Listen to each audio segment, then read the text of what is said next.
Hello viewers, welcome to Abhijit helpline. আজকের ক্লাসে আমরা অ্যাডোবি ইলাস্ট্রেটরের টুলবার সেকশন থেকে শেপ টুলের মাধ্যমে এরকম একটি খুব সুন্দর ডিজাইন বানানো দেখব এবং শেপটিকে ডিজাইন করার পর শেপের মধ্যে আমরা ক্লিপিং মার্কস ডিজাইন দেখব। তো এই সুন্দর ডিজাইনটিকে আমরা অ্যাডোবি ইলাস্ট্রেটরের মধ্যে তৈরি করতে গেলে প্রথমে একটি নতুন আর্টবোর্ড ক্রিয়েট করে নেব।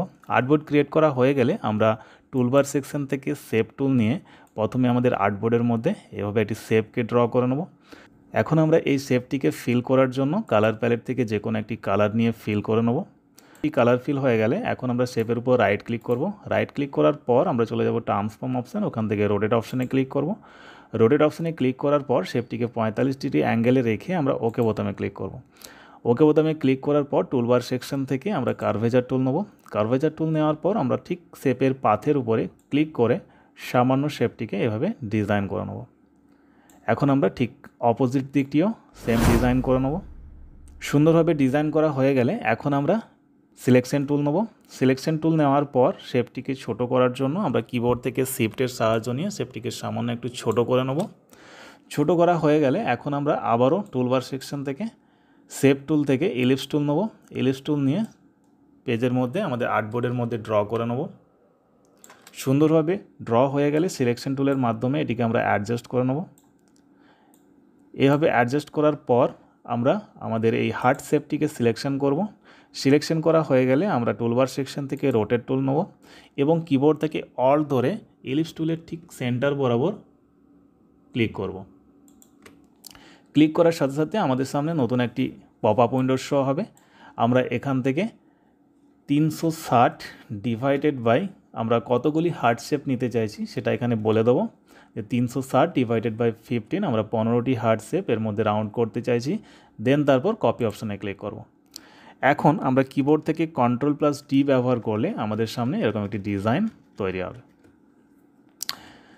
এখন আমরা সিলেকশন টুলের মাধ্যমে সমস্ত শেপগুলিকে সিলেকশন করে নেব।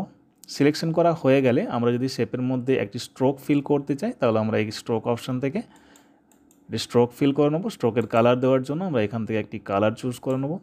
কালার সিলেকশন হয়ে গেলে এখন আমরা এই শেপের উপর রাইট ক্লিক করব। রাইট ক্লিক করার পর আমরা চলে যাব মেক কম্পাউন্ড পাথে। মেক কম্পাউন্ড পাথে ক্লিক করার পর আমরা যদি এই শেপটিকে এখন ডুপ্লিকেট করতে চাই তাহলে কিবোর্ড থেকে অল্টের সাহায্য নিয়ে শেপটিকে ডুপ্লিকেট করে নেব। এই শেপটিকে সামান্য ছোট করার জন্য আমরা কিবোর্ড থেকে শিফট কি প্রেস করে ধরে রেখে শেপটিকে সামান্য ছোট করে নিতে পারবো।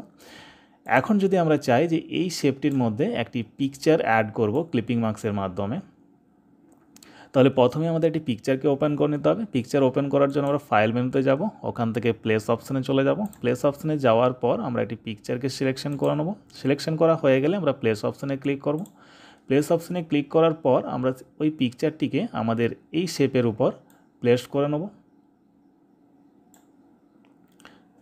প্লেস করা হয়ে গেলে এখন পিকচারটিকে আমরা শেপ বরাবর সুন্দরভাবে সাজিয়ে নেব। এখন আমাদের এই পিকচারটিকে ব্যাকগ্রাউন্ডে নিয়ে যাওয়ার জন্য পিকচারের উপর রাইট ক্লিক করব।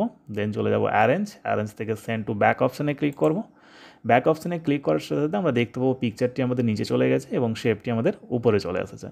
এখন পিকচারটিকে সুন্দরভাবে আমরা অ্যাডজাস্ট করে নেব। এখন আমরা টুলবার সেকশন থেকে সিলেকশন টুলের মাধ্যমে শেপ এবং পিকচারকে একত্রে সিলেক্ট করব।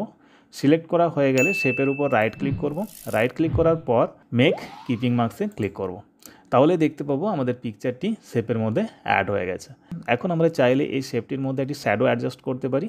সেজন্য আমরা চলে যাব ইফেক্ট মেনু থেকে স্টেলাইজ অপশান থেকে আমরা ড্রপ শ্যাডো চুজ করব। ড্রপ শ্যাডো দেওয়ার পর সুন্দর একটি ড্রপ শ্যাডো আমাদের পিকচারের মধ্যে অ্যাড হয়ে যাবে। আমরা চাইলে অফসিটি কমিয়ে নিতে পারি শ্যাডোর এখান থেকে, বা শ্যাডোর অফসিটিটি এখান থেকে আমরা 100% রাখলে ফুল শ্যাডো দেখাবে।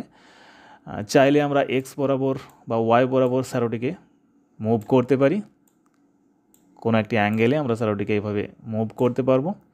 এখান থেকে শ্যাডোর ব্লারনেসটি আমরা বাড়িয়ে নিতে পারবো বা ব্লারনেসটি আমরা কমিয়ে নিতে পারবো। কালার অথবা চাইলে আমরা শুধুমাত্র ডার্কনেস ব্যবহার করতে পারি। সেক্ষেত্রে কালোর মধ্যে আমাদের একটি শ্যাডো আসবে, সেক্ষেত্রে আমাদের ব্ল্যাক শ্যাডো একটি দেখা যাবে। আর যদি আমরা কালার মোডে কনভার্ট করতে চাই তাহলে কালার অপশানে ক্লিক করে যে কোনো ধরনের কালার আমরা এখান থেকে চেঞ্জ করে নিতে পারবো।